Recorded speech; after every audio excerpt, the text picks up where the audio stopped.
Halo, assalamualaikum warahmatullahi wabarakatuh. Perkenalkan, nama saya Zuhendar. NIM saya 1131508.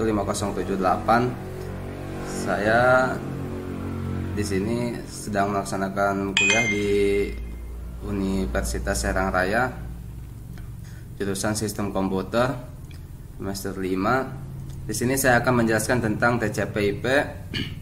Oke, kita lanjut aja ya. Untuk yang pertama, sejarah TCP/IP. Arsitektur TCP/IP tidaklah berbasis model referensi 7 lapis OSI, tetapi menggunakan model referensi DARPA. TCP/IP mengimplementasikan arsitektur berlapis yang terdiri atas 4 lapis. 4 lapis ini dapat dipetakan meski tidak secara langsung terhadap model referensi OSI. 4 lapis ini kadang-kadang disebut sebagai DARPA model, Internet Model, atau DoD Model. Mengingat TCP/IP merupakan protokol yang awalnya dikembangkan dari proyek ARPANET yang dimulai oleh Departemen Pertahanan Amerika Serikat. Sini pengertian dan fungsi TCP/IP.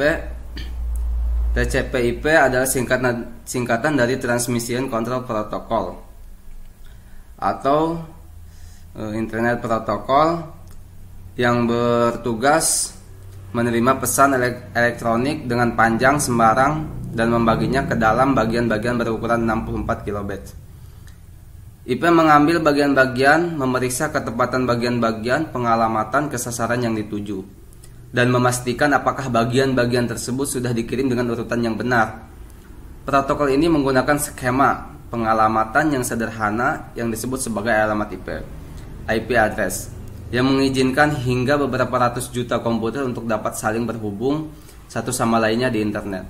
Protokol ini juga bersifat routable, yang berarti protokol ini cocok untuk menghubungkan sistem-sistem berbeda seperti Microsoft Windows dan keluarga Unix untuk membentuk jaringan yang heterogen.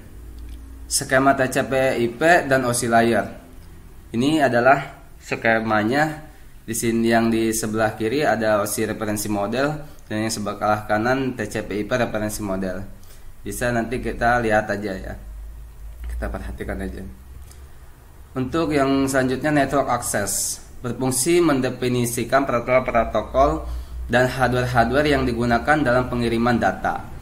Pada layer ini terdapat protokol-protokol seperti Ethernet pada LAN, PPP pada WAN, dan juga Frame Relay.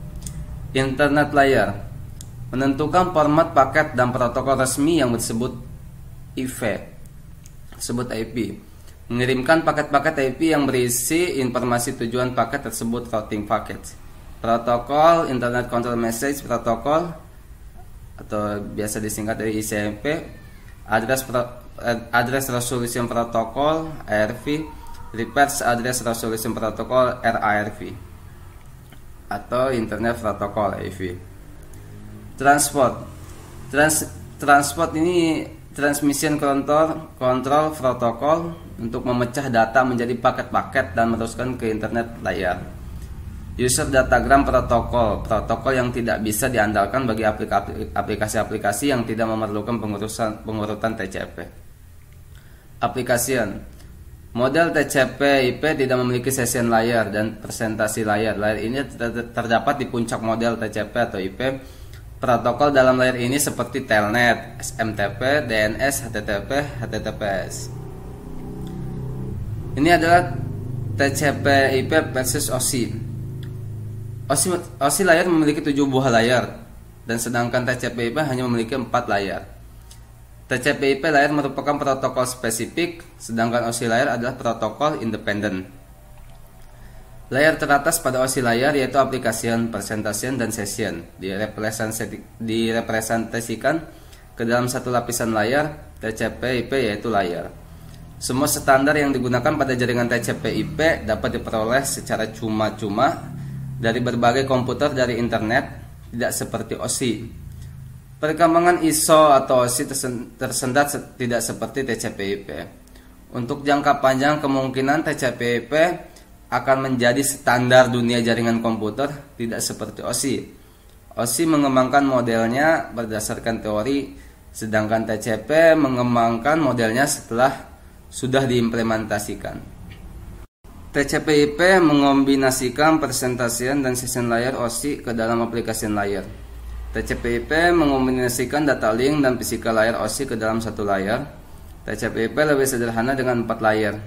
TCP/IP lebih kredibel karena protokolnya tidak ada network dibangun dengan protokol OSI, walaupun setiap orang menggunakan model OSI untuk memandu pikiran mereka. Tapi perbedaannya ini persamaannya.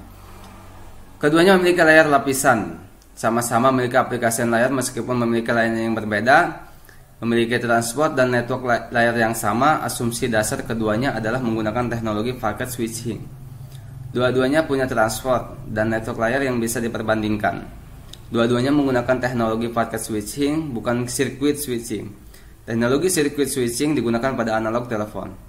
TCP/IP layer merupakan protokol spesifik, sedangkan OSI layer adalah protokol independen. Oke, mungkin sekian itu saja yang bisa saya presentasikan. Kurang lebihnya saya mohon maaf. Wabillahi taufiq wal hidayah. Wassalamualaikum warahmatullahi wabarakatuh.